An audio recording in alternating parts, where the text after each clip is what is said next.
Hi, Jessie, you look lovely. You're sparkling. I think I'm right in saying she's everyone's... Well, she tones that down when she plays Cat Slater in EastEnders. Jessie, thanks for coming on the show. My second guest is... I fancy this, I fancy that, I wanna be so flash. I'll give a little muscle and I spend a little cash. And by the time I'm sober up, I've got what I am. And everybody tells me that it's good to be a cat that's good for cash. Jessie Wallace.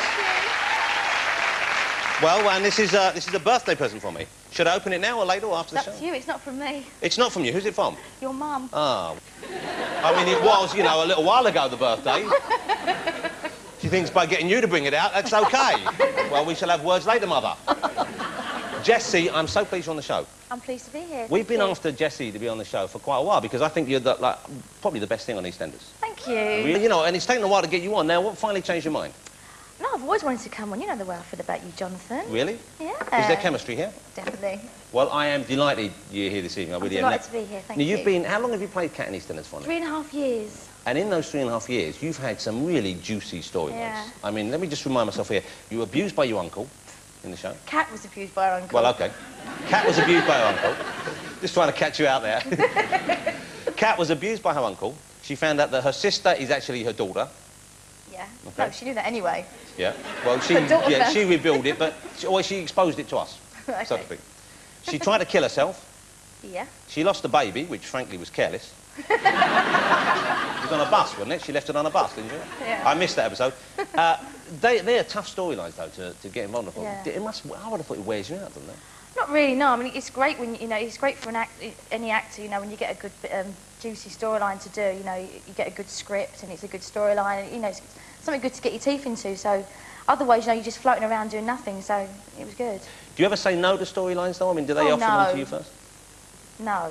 Even if I could, I wouldn't. So you don't have any power over that? No, not at all. But now, worst of all, and I think they're really testing you here as an actress, now, I mean, this is, you know, it must be tough in the morning, you're forced to kiss Shane Ritchie. Oh, no! Oh, I don't know how I'd do it.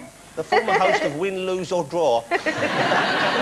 Now, working with Shane is great. I love working with him. He's a fantastic actor, a good laugh and a lovely bloke. There does seem to be, anyway, a real chemistry between you on screen, which I know you're actors, of course, but is it easier with certain people than others to create? It is, yeah. I mean, I think anyone can get on with Shane because he's such an easygoing bloke, and as soon as he walks on the set, it's like a better place to be, and he's just a real good laugh. I know he's in a relationship, I know you're in a relationship, but when he came on the show, I thought, OK, those two are so actually going to start having sex. Yeah, everyone thought that. Yeah, in real life, I thought you would be. Yeah, everyone thought that. Yeah, and you have, presumably. No. OK, let's have a look at a clip. This is you and Shane. This is a few weeks back. It was a very, very funny episode. Right, Okay. oh, yeah. Let's have a look at this.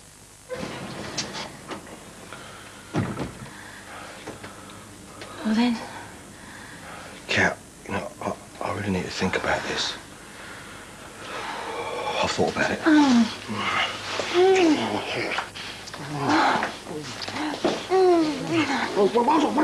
Wait. What?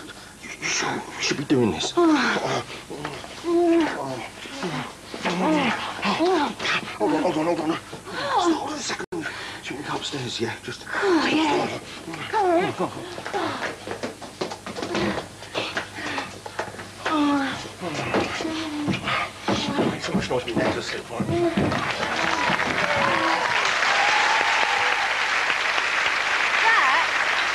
That was actually between takes.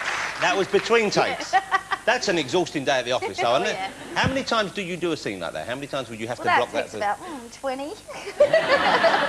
And so now you've got the young, good-looking fellow who's much better looking than Shane, let's be honest, Nigel on the show. Yeah. Oh, yeah. And you've, I've known Nigel for a long time. Yeah. You know one thing, I've got a storyline I'd like to suggest. You haven't been involved in a hot lesbian scene yet. No, not yet. Okay. Be good, wouldn't it? Well, I think we could get Doc Cotton back in. Yeah, And then, yeah. I know that might be specialist taste, but I think there's a market for it. Now, there you're having... that was a very sexy scene. It was a very funny show as well, which is kind of, I suppose, how they can get away with showing that kind of stuff early on in the evening. But doing that sort of thing, do you draw upon your own life to an extent, or is it just sort of playing it for laughs and playing it for fun? I'm playing it for fun and just, you know, it's good, it's sort of escapism. I've never come across that, no. Have you never had sex on stairs? That's a yes then. Never like, no boyfriend that would hunt for a condom like for a whole night. No, you wouldn't bother that. You get a crisp bag out or something. But you do have a real... There's a chemistry between you and Shane on screen. I mean, you know, did you know in advance that he was going to be coming in and you'd have scenes with him, or was it a sort of surprise? I knew that he was coming in, but I didn't know they'd be putting Cat and Alfie together. I think Shane's one of these people that get on with anybody. So, you know, straight away we hit it off, and because, you know, I think the characters work well together. How was he when Nigel first appeared on the thing? Because when Shane first came to EastEnders, it was... I mean, it's been fantastic for him, and I couldn't be happy for him, because I think he deserves a success. But he's just become huge, all of a sudden. And Nigel came on board. Suddenly, Shane, we don't want to know about Shane. We want to know about Nigel. They're two completely different characters, aren't they? Yeah.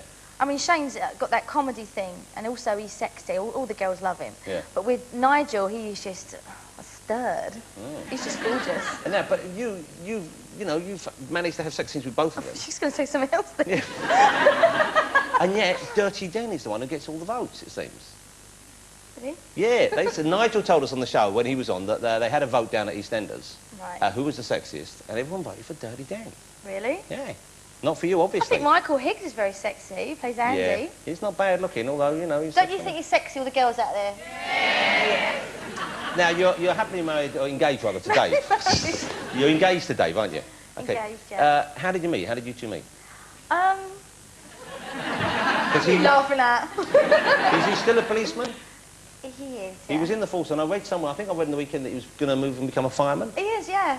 Is that because he wants to be in 2 calendars this year? He used to be a fireman. He's going back to the fire Oh, he used to be a fireman, he's going back to the force, I see. So how did you meet? I can't talk about that. But it's very romantic, put it that way. I heard you met when he was taking you to court. I can't talk about that. Shut up. Oh, well, you don't have to then. How's it changed you, though? Because you've sort of, like, calmed down a bit, I guess, have you? Now that you're in a I've always been calm. No, you were wild, weren't you? I thought you were No, I've never been wild. It's what people have portrayed me as. I've never been wild. So you actually, have you been unfairly portrayed in the press? Very, yeah. Yeah. I mean, I'm put in this bracket now of being this wildcat party goer, and I'm not. What was your history before EastEnders, then? Because I know you trained as an actor, but you also worked in the theatre, didn't you? You were, because... I was a wig and makeup girl for about 4 or 5 years, and during that time I did an evening course at the Paul School in acting, and I left there, and for a year I didn't do anything. Did a tiny part on the bill as a policewoman, mistaken for a stripper, I don't know why, and then got EastEnders. And so, but you were training as an actress. I mean, you really actually worked at it as well. Oh yeah, yeah. Was it a long haul? I mean, was it hard work? It was a 2-year course. I mean, it was a struggle, you know, like any student, but it was the best 2 years of my life. It was great. But I think it's great that you did that, and, you know, people don't get the credit they deserve, I think, with shows like EastEnders, because they often do think, I suppose it's because if you play a part for a long while, you get so associated with it. But people think that, say, Shane is Alfie. They think you are. Well, the thing is, because you're in a soap, and for some reason they separate soap actors, you know, to drama actors or film actors or whatever. We're all doing the same job, except we're in people's front rooms 4 times a week. Yeah. We're playing this character, and people think that you are actually that character, so you're separated from all that. And you guys don't get paid a hell of a lot, do you? I know that. Really poor. Yeah, no, I know, because Shane is always whinging on about it. And he's got a huge collection of Planet of the Apes stuff. You think, we'll sell the monkeys, then you get some cash in. He lives in a manor. Yeah, he does, doesn't he? And it was called Furque Hall. Yeah. And the local council made him take down the sign. There's a DVD out this Christmas. Yes, Latest Attention. I've seen this episode, I think I've got it here. It was advertised on the side of buses and stuff. Can I have it, because I haven't got one? Well, now there's a photograph that's going to get your attention. Look at that. Well, let's have a look at a clip, because I saw a clip, and I don't know if anyone's ever seen the film starring Bend Over, but I expected him to come in at the end, and let's have a look at this. We haven't been that bad, have we? Not really. Huh. It was a good night, though, wasn't it? Yeah, it was. See that bloke chatting little mother? No. Yeah, legs like tree trunks in those little shoes. I couldn't get rid of him. You should have sent him in my direction. Room in the queue, was there? I can't help it if I'm popular. Only because you shortened your skirt an extra 3 inches. Yeah, some of us got the legs frittling. Nothing wrong with my legs. You got no meat on them. Well, at least I ain't got knobbly knees. My knees ain't knobbly. Oh, well, you two packed it in. Nah, she said my knees are knobbly. Look, just because you're dressed like a schoolgirl, Kathleen, doesn't mean you have to act like one. It's out in all the shops now. Actually, now, is that, I'm not sure, is that Eddie Izzard on the left there? God bless her, she looks lovely. Have you seen all of it? I have no, of course I haven't seen it. I only got given it this afternoon, but you haven't got a copy? No. You think they give you a copy? Yeah, I know. It's a good stocking filler. I should, Coco. Hey, listen, lovely to meet you. Really And is. you. Good luck with it. Thank you. And good luck with this. And I hope the press start leaving you alone, because I know it must be driving you mad. Yeah, it is. Every time you go out there for me, aren't they? Yeah. Yeah, oh, well, let's hope that maybe they'll give you a bit of space between Thank now and you. Christmas. Ladies and gentlemen, Jessie Wallace. Thank you. Thank you so much. That was lovely. Thank you, Jonathan. Really nice. Here, you can have that. Do you want that one? Oh, thank you. I'll get another one. Really? Sorry. It's a lovely outfit.